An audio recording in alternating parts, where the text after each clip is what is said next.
కేంద్ర మంత్రి అయిన కిషన్ రెడ్డి గారి వ్యాఖ్యలు చూస్తే ఇప్పుడు రాష్ట్రమంతా తలడిల్లిపోతుంది కదా.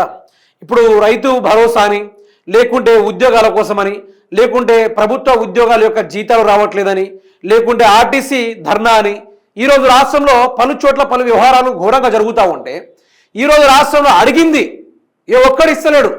అడగని దానికోసం ఆర్భాటాలు పడతా ఉన్నారు. ఒక్కసారి మీరు అదే వ్యవహారాన్ని చూసుకుంటే మిత్రులారా, తెలంగాణ మౌలిక వసతులకు కేంద్రం సంపూర్ణ మద్దతు. రాష్ట్రంలో 3 కొత్త విమానాశ్రయాలపై కేంద్రం స్పెషల్ ఫోకస్.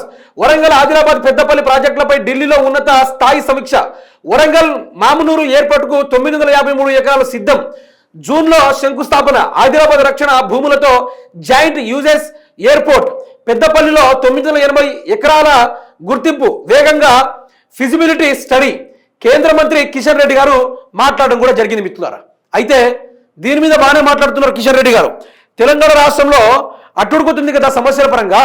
తెలంగాణ రాష్ట్రంలో అన్ని విషయాల్లో ఆగమాగమైతా ఉంది. తెలంగాణలో ఈరోజు కుప్పకూలిపోయింది వ్యవస్థ మొత్తము. ఆర్థిక విషయంలో కానీ, లేకుంటే అప్పుల విషయంలో కానీ, లేకుంటే రాష్ట్రం యొక్క వెసులుబాటు గురించి కానీ, రాష్ట్రంలో యొక్క ప్రభుత్వ ఉద్యోగుల జీతాలు ఇచ్చే విషయంలో కానీ ఈరోజు కాంగ్రెస్ ప్రభుత్వం కుప్పకూలిపోయింది. రాష్ట్రమే కుప్పకూలిపోయింది. మనం ఈరోజు పక్క రాష్ట్రాలతో పోటీ పడేటట్టు కాదు కదా, మన గల్లీలో మనం కూడా పోటీ పడే స్థాయిలో దిగజారిపోయాం. అన్ని జరుగుతూ ఉంటే వీళ్ళకి ఎయిర్పోర్ట్లు కావాల్సి వచ్చిందట. ఈ రోజు వ్యవసాయ రంగాన్ని చక్కగా దిద్దుతే ఏమైంది?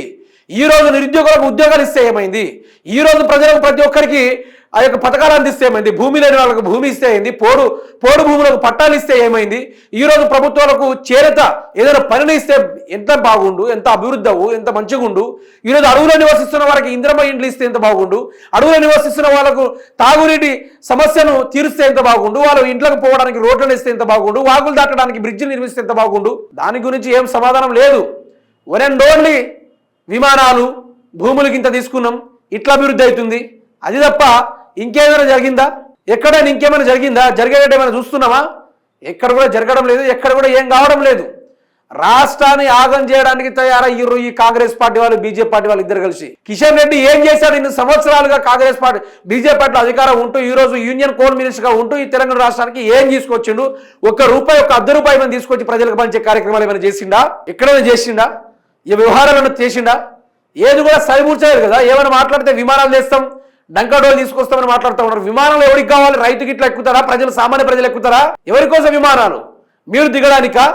మీరు జల్సా చేయడానికా? మీరు టూర్లు వేసుకోవడానికా? దేనికోసం విమానాలు? ఏ లెక్క కోసం విమానాలు? దయచేసి తెలంగాణ యావత్ సమాజం మేలుకోవాలి.